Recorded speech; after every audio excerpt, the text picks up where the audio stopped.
Shalom. First and foremost, I'd like to give all praises, honor, and glory to Yahweh, Bahashem, Yahushua, Bahashem, Kakodash. Double honors to the elders and the apostles, a great millstone that rule well. And peace and salutations to the elect of Israel. To you, I say Shalom. Lord willing, this lesson is edifying to the flock of Yahweh, Bahashem, Yahushua. And this video is a clip of, I think, an engineer. I could be wrong. He's an engineer turned pastor. And this man is an engineer that worked on the RFID chip, all right? He worked for the MOTB, man, all right? And in this clip, he's going to break down what he worked on and what led him to become a pastor. And in this clip, I think, if you see either in this clip or the full, 7 minute, it's like a hour-long clip. There's a 7-minute clip, and there's a 2-minute clip here of this man, Dr. Carl Sanders. I believe he passed away in 2016.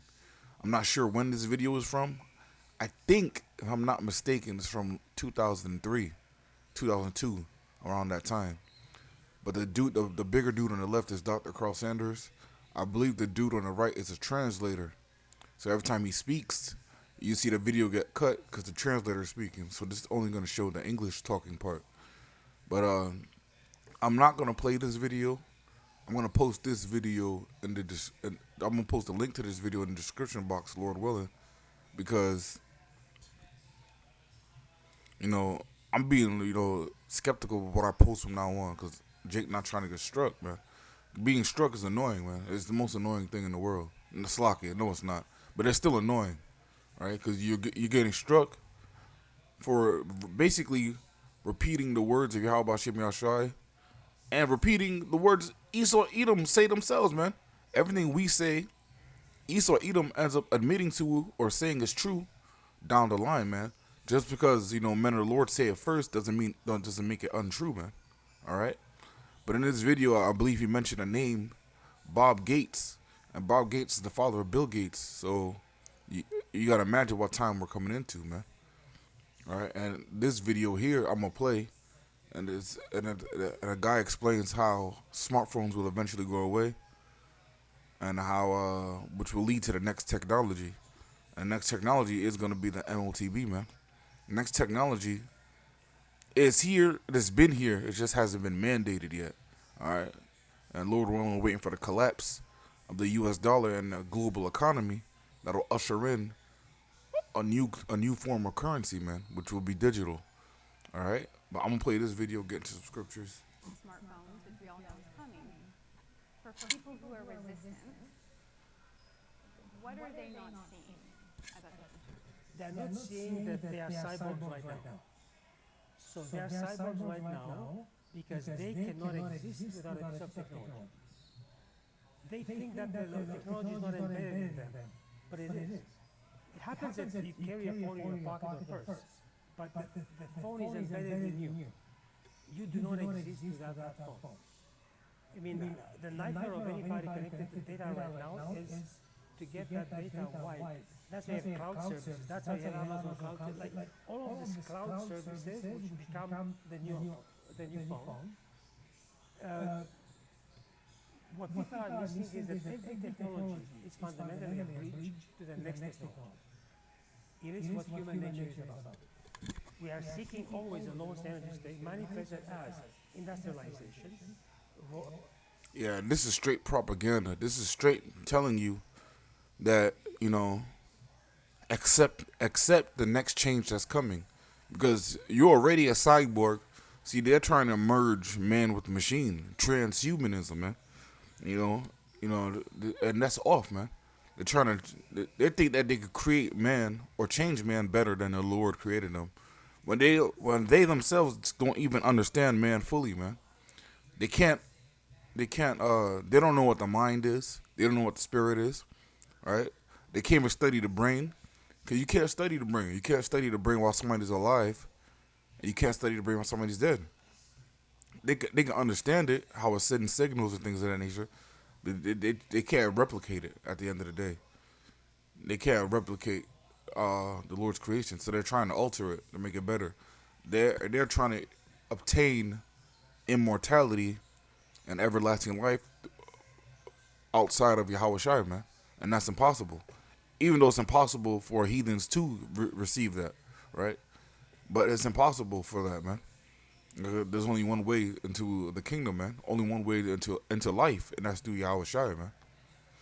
But what the devil and the wicked are trying to do is they're trying to create a digital avatar of yourself, or basically like that movie Avatar, where they create a digital version of you, and they'll say they'll live forever.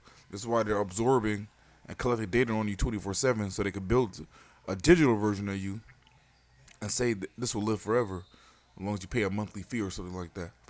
And that digital version of you, it will know all your habits, the things you like to do, the type of person you are, because it's been collecting data about you for years, man. All right. But this is the time that we're coming into. This is the book of Revelation, chapter 13 and verse 16. And he calls it all, both small and great, rich and poor. This is what the thing too. Because a lot of nations that you think are poor, you'll go there and all the citizens will have fucking smartphones. How is that, man? Because a lot of governments do give their citizens free smartphones, or give them the ability to get a smartphone for free, because the data that they'll be able to collect is more valuable than the device they'll just have to pay for one time. The data is the new oil. Revelation 13 and 16, and he caused all, both small and great, rich and poor, to receive, Salakia, free and bond, to receive a mark in their right hand or in their foreheads. Right? And that mark goes to that word charagma. And that word, in that charagma, is going to be implemented inside of you. And what's that going to? That's going to collect data as well, man. So they're constantly going to collect data by giving you away a means, a method of Revelation 13 and 17. Revelation 13 and 17, and that no man might buy or sell, save he that had the mark, or the name of the beast, or the number of his name. So you won't be able to buy or sell without this mark, without this charagma, right? So they're giving you a means to have money once the old money goes away. And that old money is this paper currency, this fiat currency, man. That is already dead. But in the minds of the people, it isn't dead yet. This is why it's still alive. When people stop accepting it, you go to just like now, you go to a store, we don't take cash. This is how it starts. Right? We only take cards or digital payments. This is how it starts. And then the next step would be major corporations stop taking it. Imagine Apple, Verizon, FPL, Bell South, things of that. Companies like that, they stop taking cash payments, or only charagma payments. It's going to force people to get it, because you can't receive the utilities and the things that you need without it. How you going to pay your electric bill if they stop taking cash and debit cards? They take charagma payments only. All right? How you going to pay that? You're going to have to get it. Right? This is the hour of temptation that the scriptures talk about, man. This is the hour of temptation that we're coming into, that's going to take over the whole world, man. And the majority of people are going to fall for it, man. Because it's going to seem easy, convenient. It's going to seem like the only option. Order out of chaos, man. The chaos that's going to be caused by them. The chaos that's going to be caused by the collapse of the dollar is gonna be worldwide, man. People are gonna go crazy. Imagine you trying to buy food for your children, but nobody is taking dollar bills, man.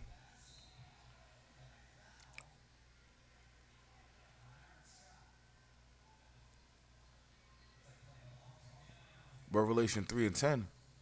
Because thou hast kept thy word of my patience, I also will keep thee from the hour of temptation, which shall come upon all the world to try them that dwell upon the earth. Right. The hour of temptation is coming, man. It's damn near here, man. All right. And just because, it was planned 20, 30 years ago, or how many ever years ago, doesn't mean the plan changed or it's not going to come to fruition. These people know what they created, know what they did, man. And in this video, which Lord willing, I remember to post in the description box, this man brings out Revelation 13 and he breaks down the words, the root words of charagma too, and he breaks it down correctly, right? He says charagma, graphos, and Salaki, it slipped my tongue.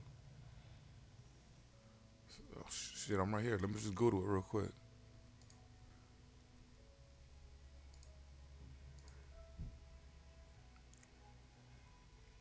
We go to the word mark in Revelation 3:16. The word is charagma, which goes to a stamp or imprinted mark, right?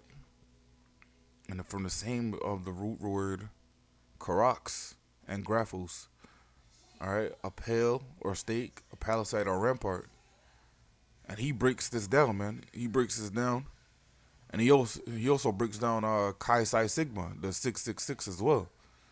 Grapho, to write with reference to the forms of letters, to write, to express in written characters. So this is gonna be the data that the mark of the beast is gonna have. That C-hip is gonna have on it, man. And this is the time that we're coming into. They're saying, or in the propaganda video, they were saying how basically cell phones is the bridge to the next technology, and you have to accept it because you're a cyborg anyway. But the difference is, I could leave my phone at home. I could leave my debit card at home. People that say that the MOTB is your cell phone, or it's the jab, it's the C19 jab, or it's your debit card because it has a microchip on it. They're wrong, man. Because this is something that's gonna be imprinted inside of your body, man. Just like in the old days, right? In our ancient days, when you go to the book of Exodus, when you were a slave, willing to fully commit to your slave master, you had to get the awl imprinted, or the awl struck through your ear, or the awl bored through your ear. AUL, the awl.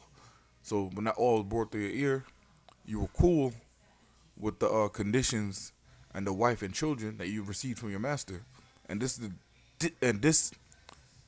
C-hip, this MOTB, the mark of the beast, that's coming, the RFID chip, is gonna be the digital version of that all, man.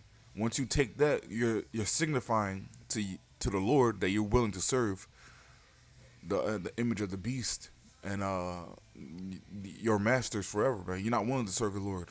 You're choosing a side, all right? And that's off, man. All right. We're coming into the time where this thing is gonna be mandated, and everybody that takes it is going to be judged, man. There's no escaping judgment for those who take it. There's no repenting from those who take the C-hip, man. To those who take the MOTB, man. Revelation 14:9, and the third, and look what is headlined: Doom for worshipers of the beast, man. And how do you worship the beast? Right? You reverence it. You do what it says. You take its mark, man.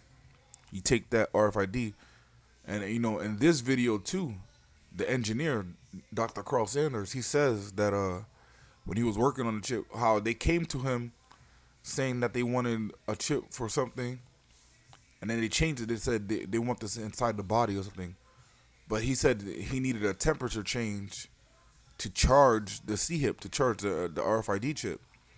So he analyzed the human body, and the two places where the temperature changed the quickest or the most were the hands and people's foreheads. And he compared it to a parent checking a child's temperature to see if they're sick. Where do they check it? They put their hand on their foreheads, man. So, because that's where the temperature changes, man. They said if you're cold, if you're freezing cold, all you gotta do is keep your head warm, and it'll keep the rest of your body warm for some reason. Revelation 14:9, and the third angel followed him with a loud voice. If any man worship the beast and his image, and receive his mark in his forehead or in his hand, the same shall drink of the wine of the wrath of the Most High, which is poured without mixture into the cup of his indignation. And he shall be tormented with fire and brimstone in the presence of the holy angels and in the presence of the Lamb. All right, and that's terrifying when you think about it. You're gonna be burnt You're gonna be burnt and destroyed with thermonuclear missiles, thermonuclear fire, and the chariot lasers, man. Because you wanted to worship the beast instead of worshiping the Lord, man. And you're gonna be burnt with this fire in front of Yahushua, in front of the Savior. So if the man who was designated for salvation is watching you be tormented, who can you call upon to save you, man? It's over for you, man. So whoever, there's no repenting from taking the MOTV, man. But I'm gonna wrap it up with that. Lord willing, this lesson was edifying. Again, I want to give all praises, honor, and glory to Yahweh, Bahashem Yahushai, Bahashem Kakadash. Double honors to the elders and the apostles, the great millstone that rule well. And peace and salutations to the elect of Israel. Until next time, I want to say Shalom and Abad Babal.